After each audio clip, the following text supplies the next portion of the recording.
Por que o homem persegue o prazer? Por favor, perguntem a vocês mesmos. Por quê? Será o prazer o oposto da dor? Todos nós sofremos dor de diversas espécies, tanto físicas quanto psicológicas. Psicologicamente, a maior parte de nós, desde a infância, foi ferido e machucado. E isso é dor. A consequência dessa dor tem sido se recolher, se isolar para não sermos mais feridos. Desde a infância, passando pela escola, ao nos compararmos com alguém mais talentoso, nos machucamos. E os outros nos machucam pelas várias formas de ralhar, de dizer alguma coisa brutal nos aterrorizando. E há esse ferimento profundo com todas as suas consequências, que são o isolamento, a resistência, cada vez um recolhimento maior. E nós pensamos que o oposto disso é o prazer. A dor e o seu oposto, que é o prazer. Será que a bondade é o oposto daquilo que não é bom? Se a bondade é o oposto, então a bondade contém o seu próprio oposto. Portanto, não é bom. A bondade é algo totalmente à parte daquilo que não é bondade. Assim, será o prazer alguma coisa oposta à dor? Será um contraste? Estamos sempre perseguindo o contraste, o oposto. E assim perguntamos, será o prazer inteiramente separado, como a bondade, daquilo que não é agradável? Ou estará o prazer contaminado pela dor? Quando olhamos cuidadosamente o prazer, ele é sempre lembrança, não é? Nunca dizemos quando estamos felizes, como estou feliz? É sempre depois. É a lembrança daquilo que nos deu prazer, como um belo pôr do sol, o esplendor de um entardecer, cheio daquela luz extraordinária que nos proporcionou grande deleite. Depois isso é lembrado e nasce o prazer. Assim, o prazer também faz parte do pensamento. Isso é óbvio. Entender o relacionamento, o medo, o prazer e o pesar é trazer ordem para nossa casa. Sem ordem, provavelmente, não poderemos meditar. Agora o conferencista deixa a meditação para o fim da palestra porque não há nenhuma possibilidade de meditação correta se vocês não colocaram a sua casa psicológica em ordem. Se a casa psicológica está em desordem, se o que vocês são está em desordem, de que interessa a meditação? Trata-se apenas de uma fuga. Isso leva a todas as espécies de ilusões. Vocês podem sentar-se de pernas cruzadas ou ficar de cabeça para baixo para o resto de suas vidas. Mas isso não é meditação. A meditação deve começar produzindo completa ordem em suas casas, ordem em seus relacionamentos, ordem em seus desejos, prazeres e assim por diante. Uma das causas da desordem em nossa vida é o pesar. Esse é um fator comum, uma condição comum a todos os seres humanos. Todos passam por essa tragédia do pesar, seja no mundo asiático ou no mundo ocidental. De novo, esta é uma coisa comum que todos compartilhamos. Não há apenas o assim chamado pesar pessoal, mas há o pesar da humanidade, os pesares que as guerras produziram. 5.000 anos de registros históricos e a cada ano houve uma guerra, morte, violência, terror, brutalidade, mutilação de pessoas. Pessoas que não têm mãos, olhos, os horrores e a brutalidade das guerras que produziram uma miséria incalculável para a humanidade. Não é apenas o nosso próprio pesar, mas o pesar da humanidade. O pesar de ver um homem que nada possui, apenas um pedaço de pano e que assim vai permanecer pelo resto da sua vida. Não tanto nesses países ocidentais, Mas no mundo asiático é assim. E quando vemos essa pessoa, há pesar. Também há pesar quando as pessoas são iludidas, indo de um guru para outro, fugindo de si mesmas. É um pesar observar isso.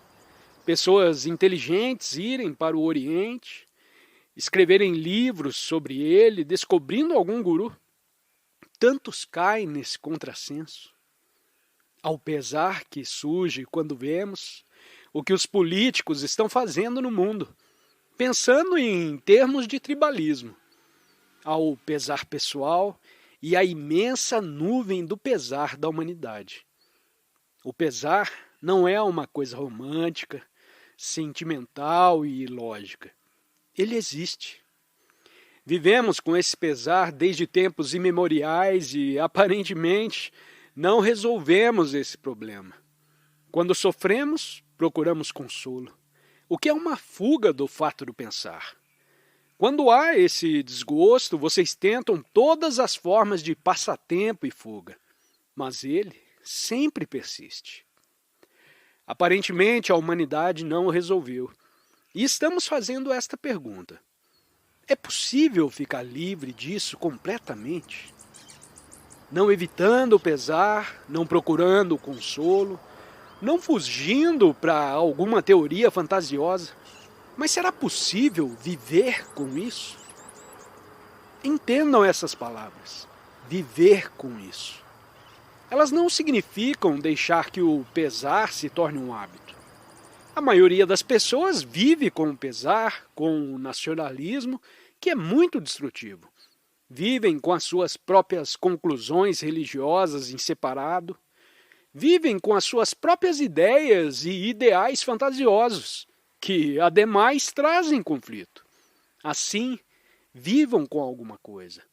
Vivam com o pesar, não o aceitando, não se habituando a ele. Mas olhem-no, observem-no sem qualquer fuga, sem qualquer pergunta, tentando ir além dele. Apenas segurem-no em suas mãos e olhem. O pesar também faz parte do extraordinário sentido de solidão. Vocês podem ter muitos amigos, podem ser casados, podem possuir toda espécie de coisas, mas interiormente há esse sentimento de completa solidão. E isso faz parte do pesar. Observem essa solidão sem qualquer direção, sem tentar ir além dela, sem tentar descobrir um substituto para ela. Vivam com ela. Não a cultivem, não se tornem psicóticos a seu respeito, mas deem toda a atenção a essa solidão, a esse desgosto e a esse pesar. É uma grande coisa entender o sofrimento, pois onde há a liberdade do pesar, há compaixão. Não temos compaixão enquanto estivermos ancorados em qualquer crença, em qualquer forma particular de símbolo religioso. Compaixão significa se libertar do pesar. Onde há compaixão, há amor. Com essa compaixão está a inteligência. Não a inteligência do pensamento, com a sua astúcia, com os seus ajustamentos, com a sua capacidade de construir qualquer coisa. Compaixão significa o fim do pesar e somente então há inteligência.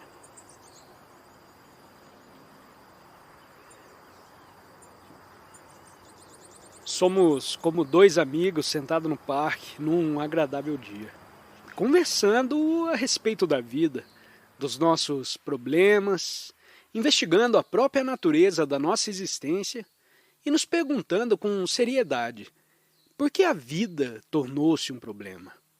Por que, embora intelectualmente sejamos muito sofisticados, a nossa vida diária é tão tediosa, sem qualquer sentido, exceto o da sobrevivência. O que ademais é um tanto duvidoso. Por que a vida, a existência diária, tornou-se essa tortura? Podemos ir à igreja, seguir algum líder, político ou religioso, mas a vida diária é sempre uma perturbação. Embora certos períodos sejam ocasionalmente alegres e felizes, há sempre uma nuvem escura em nossa vida. E esses dois amigos, como nós somos, vocês e o conferencista, estão discutindo juntos de maneira amigável, talvez com afeto, com desvelo, com preocupação, se é de todo possível viver a nossa vida diária sem um único problema. Embora sejamos altamente instruídos, tenhamos determinadas carreiras e especializações, ainda assim temos essas lutas não resolvidas, a dor e o sofrimento, e às vezes a alegria e o sentimento de não sermos totalmente egoístas. Assim vamos abordar essa questão do porquê nós, seres humanos, vivemos como vivemos, indo para o escritório das 9 às 5 ou 6 horas, durante 50 anos e sempre com o cérebro, a mente, constantemente ocupados. Nunca há uma quietude, nunca há paz, mas sempre essa ocupação com uma ou outra coisa. E assim é a nossa vida. Assim é a nossa vida diária, monótona, um tanto solitária, uma vida insuficiente. E tentamos fugir dela através da religião, das várias formas de entretenimento. No fim do dia ainda estamos onde estivemos durante milhares e milhares de anos. Parece que mudamos muito pouco psicologicamente e interiormente. Os nossos problemas aumentam e há sempre o medo da velhice, da doença, de algum acidente que nos extinja. Assim é a nossa existência, da infância até a morte. Quer seja voluntária ou involuntariamente, nós morreremos. Parece que não fomos capazes de resolver esse problema, o problema da morte. Quando vamos envelhecendo, principalmente nos lembramos de todas as coisas que aconteceram, dos momentos de prazer, dos momentos de dor, e de pesar e das lágrimas. No entanto, sempre há essa coisa desconhecida chamada morte, da qual a maioria de nós tem medo. E como dois amigos, sentados no banco de um parque, não nesse salão com toda essa iluminação que é um pouco feia, mas sentados à luz mosqueada, o sol penetrando através das folhas, os patos na água do canal e a beleza da terra. Vamos discutir isso juntos. Vamos discutir juntos como dois amigos que tiveram uma vida longa e séria, com todos os seus problemas, os problemas do sexo, da solidão, do desespero, da depressão, da ansiedade, da incerteza, uma sensação de não sentido e, ao fim disso, sempre a morte. Ao conversarmos sobre a morte, dela nos aproximamos intelectualmente. Isso é, nós a racionalizamos. Dizemos que ela é inevitável, que não devemos temê-la ou fugir dela através de alguma forma de crença na vida após a morte, na reencarnação, ou, se vocês forem altamente intelectualizados, dizendo para vocês mesmos que a morte é o fim de todas as coisas, da nossa existência, das nossas experiências, das nossas lembranças, sejam elas ternas, agradáveis ou abundantes. É também o fim da dor e do sofrimento. O que significa tudo isso? Esta vida que é, na realidade, se nós a examinarmos com muito cuidado, um tanto sem sentido. Podemos, intelectualmente, verbalmente, construir um sentido para a vida, mas o modo como nós, na realidade, vivemos tem muito pouco sentido. Viver e morrer é tudo o que sabemos. Tudo mais é teoria e especulação. A busca sem sentido de uma crença na qual encontremos alguma espécie de segurança e esperança. Temos os ideais projetados pelos pensamentos e lutamos para alcançá-los. Esta é a nossa vida. Até mesmo quando somos muito jovens, cheios de vitalidade e energia, com o sentimento de que podemos fazer quase tudo. Mas com o passar da juventude, da meia-idade e da velhice, sempre fica essa questão da morte. Não estamos apenas, se é possível fazer essa observação, ouvindo uma série de palavras, algumas ideias, mas pelo contrário, estamos juntos. Quero dizer, juntos, investigando todo esse problema do viver e do morrer. E ou vocês o fazem com o coração, com toda a mente, ou então de uma forma parcial, superficial e desse modo com muito pouco sentido.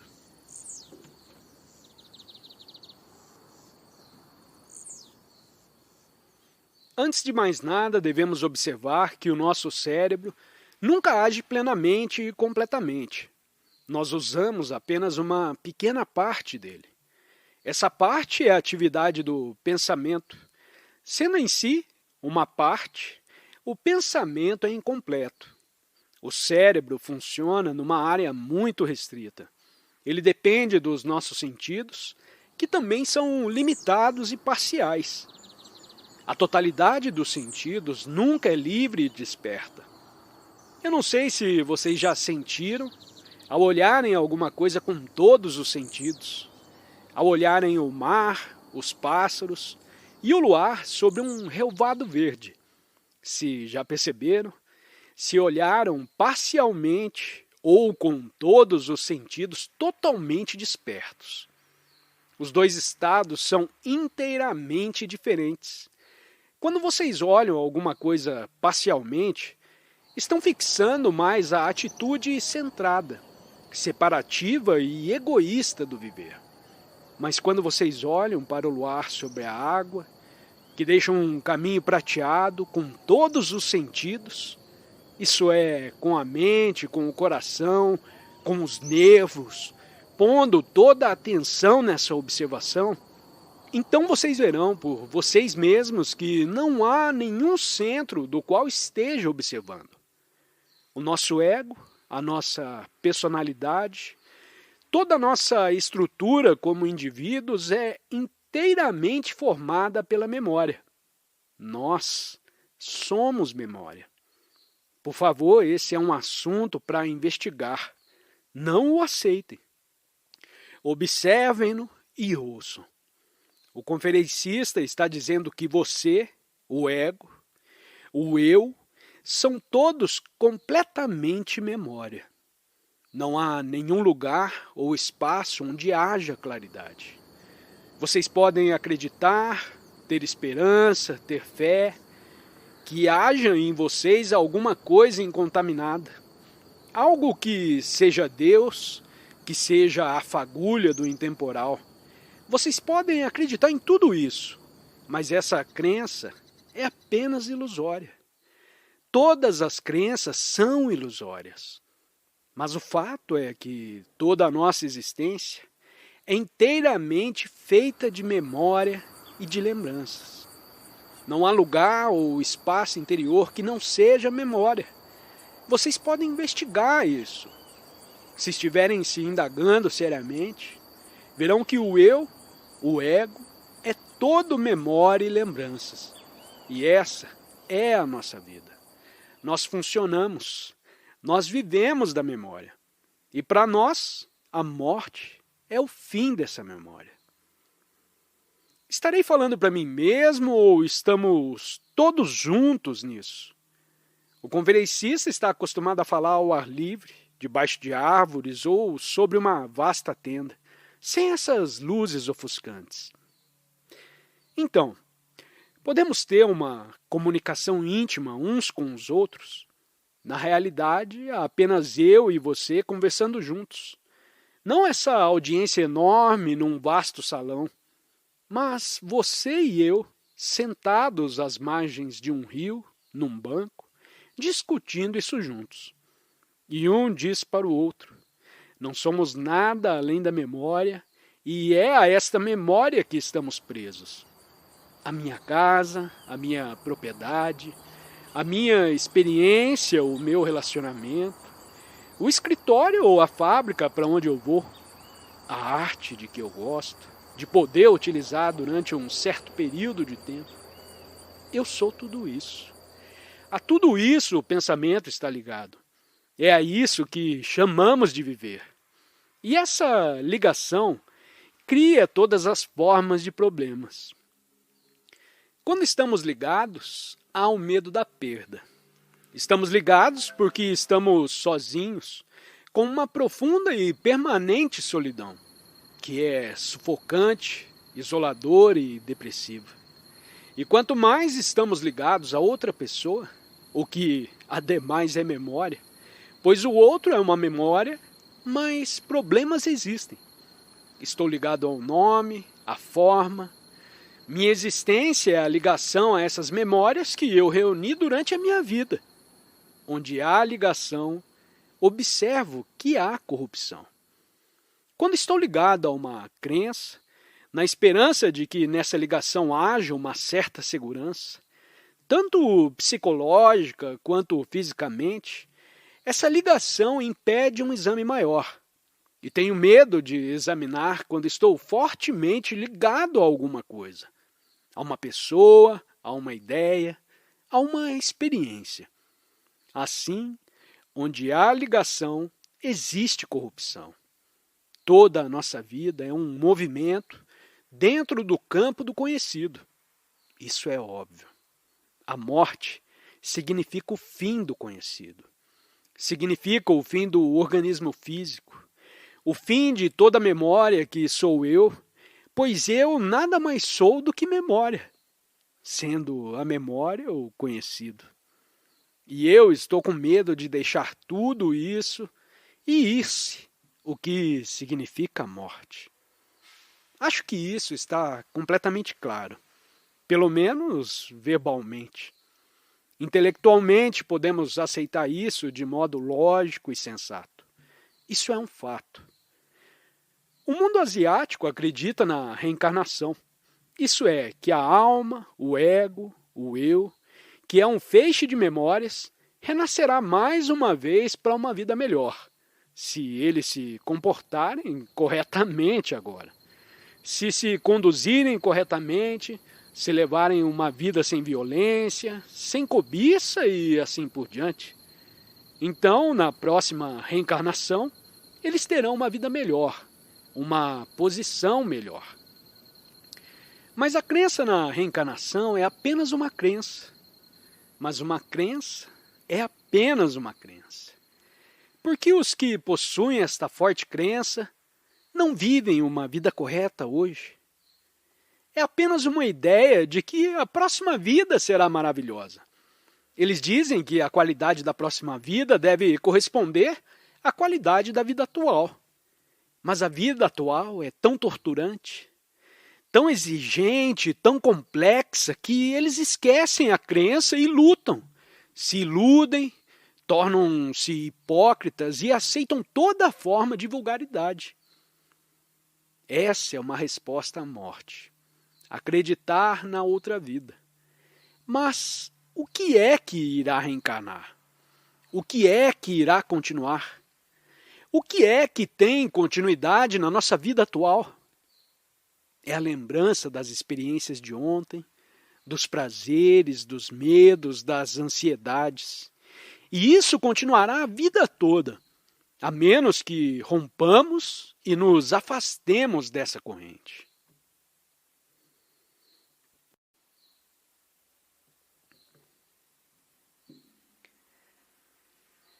Será possível, enquanto se vive, com toda energia, capacidade e agitação, terminar, por exemplo, com a ligação?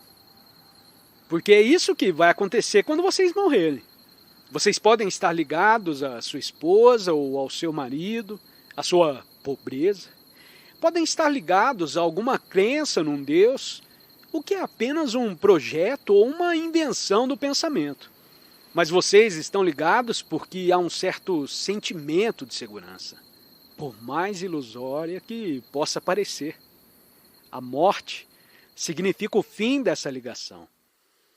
Agora, enquanto vivemos, podemos terminar voluntariamente, facilmente, sem qualquer esforço, com essa forma de ligação? O que significa morrer para uma coisa que vocês conheceram, uma coisa que vocês seguem? Vocês conseguem fazer isso? Porque isso é morrer junto com o viver. Não separado por 50 anos ou mais, à espera de alguma doença que dê cabo de vocês. É viver com toda a sua vitalidade, energia, capacidade intelectual e com grande sentimento. E ao mesmo tempo para determinadas conclusões, para determinadas idiosincrasias, experiências, ligações, ferimentos, terminar e morrer. Isso é, enquanto viver. Viver também com a morte. Então a morte não é algo distante. A morte não é uma coisa que está no fim da nossa vida, produzida por algum acidente, doença ou velhice, mas pelo contrário, o fim de todas as coisas da memória. Isso é a morte, uma morte não separada da vida. Devíamos também considerar como dois amigos sentados juntos às margens de um rio, com a água clara correndo, não a água enlamaçada e poluída, vendo o movimento das ondas, perseguindo-se rio abaixo. Por que a religião representou uma parte tão grande na vida das pessoas desde os tempos mais antigos até hoje? O que é uma mente religiosa? Como ela é? O que a palavra religião significa realmente? Porque, historicamente, as civilizações desapareceram e novas crenças tomaram o seu lugar. O que produziu novas civilizações e novas culturas? Não o mundo tecnológico dos computadores, dos submarinos, dos materiais de guerra, nem dos homens de negócio, nem dos economistas, mas as pessoas religiosas de todo o mundo produziram uma mudança tremenda. Assim, devemos perguntar juntos o que queremos dizer com religião. Qual o seu significado? Será apenas uma mera superstição ilógica e sem sentido? Ou há alguma coisa maior, alguma coisa infinitamente bonita? Para descobrirmos isso, não será necessário. Estamos discutindo isso juntos, como os dois amigos, não se esqueçam. Não será necessário estar livre de todas as coisas que o pensamento inventou sobre a religião? O homem sempre procurou alguma coisa além da existência física. Ele sempre pesquisou, perguntou, sofreu e torturou-se para descobrir se há alguma coisa que não pertença ao tempo, que não pertença ao pensamento, que não seja a crença e nem a fé. Para descobrir isso, devemos estar absolutamente livres. Pois se vocês se fixarem numa determinada forma de crença, essa mesma crença impedirá a investigação do que é eterno. Se há essa coisa, a eternidade que está além de todo o tempo, além de toda medida, assim devemos estar livres. Se somos sérios na indagação do que é religião, devemos ser livres de todas as coisas que o pensamento inventou sobre o que é considerado religioso. Isso é, todas as coisas que o hinduísmo, por exemplo, inventou com as suas superstições, com as suas crenças, com as suas imagens e a sua literatura antiga, como os Upanishads. Devemos ser completamente livres de tudo isso. Se estamos ligados a tudo isso, então será impossível, naturalmente, descobrir aquilo que é original. Vocês entendem o problema? Se a minha mente, o meu cérebro, está condicionado pelas superstições hindus, crenças, dogmas e idolatria, com toda a tradição antiga, então ela está amarrada a isso e não pode se mover, não é livre. Do mesmo modo, devemos ser livres totalmente de todas as invenções do pensamento, dos rituais, dogmas, símbolos, dos sábios e assim por diante, do cristianismo. Isso pode ser bem mais difícil, pois nós nos aproximamos de casa. Mas todas as religiões, seja a cristã, a muçulmana, a hindu, a budista, são um movimento do pensamento que continua através do tempo, através da literatura, através dos símbolos, através das coisas feitas pelas mãos ou pela mente. E tudo isso é considerado religioso no mundo moderno. Para o conferencista, que não é religioso, para o conferencista, trata-se de uma forma de ilusão, de conforto, de satisfação romântica, sentimental, mas não real. A religião deve afetar o modo pelo qual vivemos, o significado da vida, pois só então há ordem em nossa vida. A ordem é algo totalmente desassociado da desordem. Vivemos em desordem. Isto é, vivemos em conflito, em contradição, dizendo uma coisa e fazendo outra, pensando de um modo e agindo de outro.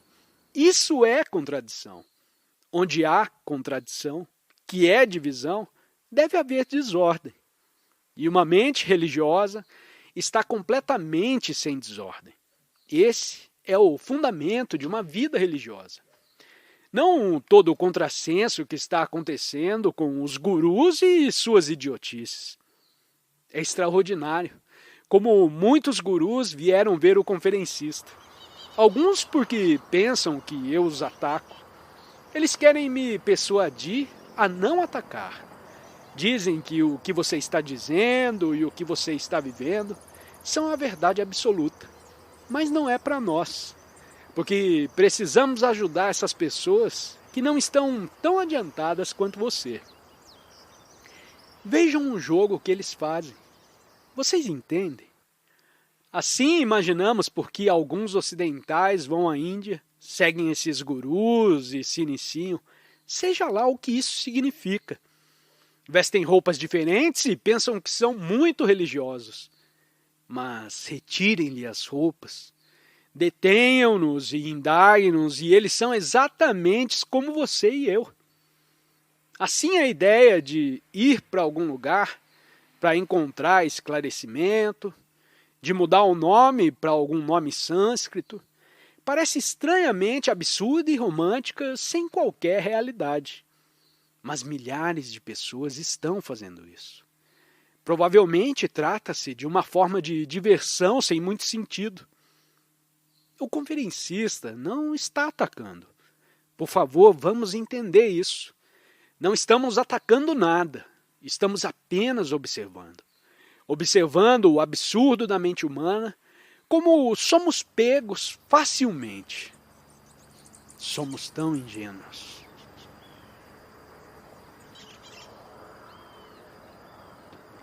Uma mente religiosa é uma mente muito concreta. Ela lida com os fatos, com o que está realmente acontecendo com o mundo exterior e com o mundo interior. O mundo de fora é a expressão do mundo de dentro. Não há nenhuma divisão entre o fora e o dentro.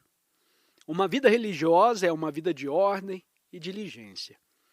Lidar com o que está realmente dentro de nós mesmos, sem nenhuma ilusão, de modo que vivamos uma vida ordenada e correta.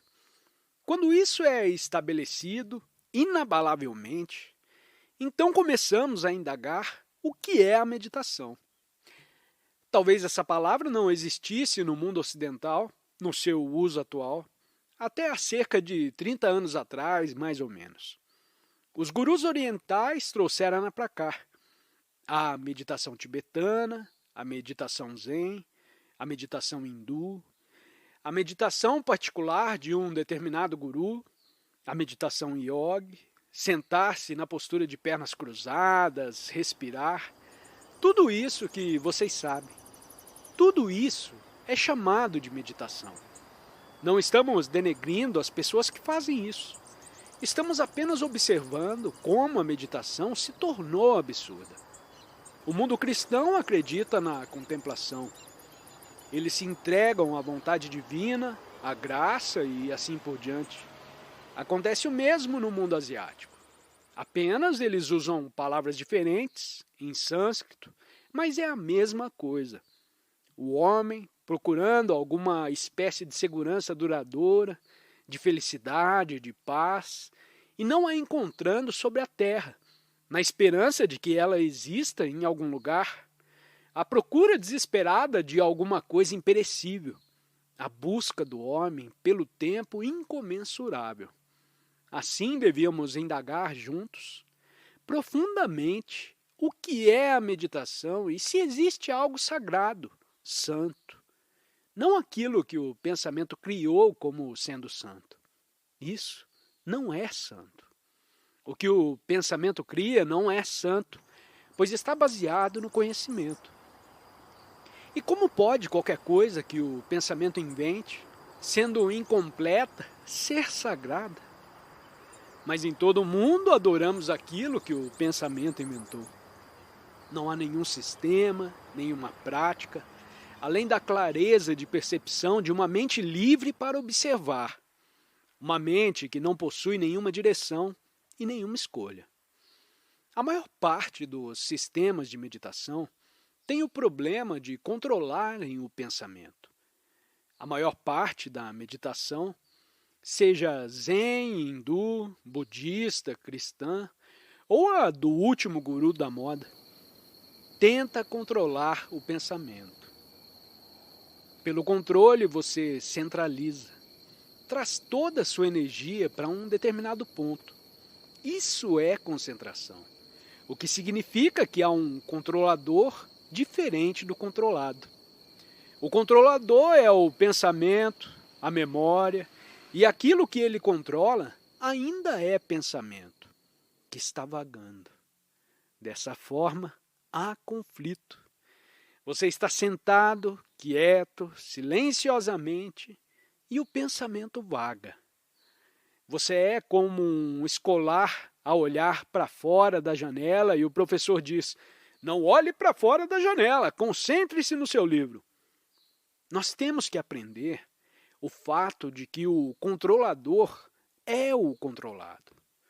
O controlador, o pensador, o experimentador são, nós achamos, diferentes do controlado, do movimento, do pensamento e da experiência. Mas se observarmos cuidadosamente, o pensador é o pensamento. O pensamento criou o pensador separado do pensamento, que então diz: eu devo controlar. Assim, quando vocês percebem que o controlador é o controlado, vocês eliminam totalmente o conflito. O conflito só existe quando há divisão. Onde há divisão entre o observador, o que testemunha, o que experimenta e aquilo que ele observa e experimenta, há conflito. Nossa vida está em conflito porque vivemos com essa divisão. Mas essa divisão é falaciosa, não é real. Ela tornou-se um hábito nosso, uma cultura nossa, um controle nosso. Nunca percebemos que o controlador é o controlado. Assim, quando percebemos esse fato, não verbalmente, não idealisticamente, não como um estado utópico pelo qual vocês têm de lutar, mas na realidade, que em nossa vida o controlador é o controlado, que o pensador é o pensamento, então todo o modelo do nosso pensamento sofre uma mudança radical e não há nenhum conflito. Essa mudança é absolutamente necessária se estamos meditando, porque a meditação exige uma mente altamente compassiva e, portanto, altamente inteligente, com uma inteligência que nasce do amor, não do pensamento astucioso. Meditação significa o estabelecimento da ordem na nossa vida diária, de modo que não haja contradição. Isso significa rejeitar todos os sistemas de meditação, de modo que a nossa mente seja completamente livre e sem direção, de modo que a nossa mente fique completamente silenciosa. Será isso possível? Porque ficamos a tagarelar interminavelmente. No momento que deixarmos esse lugar, começaremos a tagarelar. A nossa mente irá continuar para sempre ocupada, tagarelando, pensando, lutando, e assim não há espaço algum. O espaço é necessário para que exista o silêncio, pois uma mente que está praticando, lutando para ficar em silêncio, nunca está em silêncio. Mas quando ela percebe que o silêncio é absolutamente necessário, não só o silêncio projetado pelo pensamento, não o silêncio entre duas notas, entre dois ruídos, entre duas guerras, mas o silêncio da ordem. Então, nesse silêncio, a verdade para a qual não existe nenhum caminho passa a existir. A verdade que é intemporal, sagrada e incorruptível. Essa é a meditação. Essa é a mente religiosa.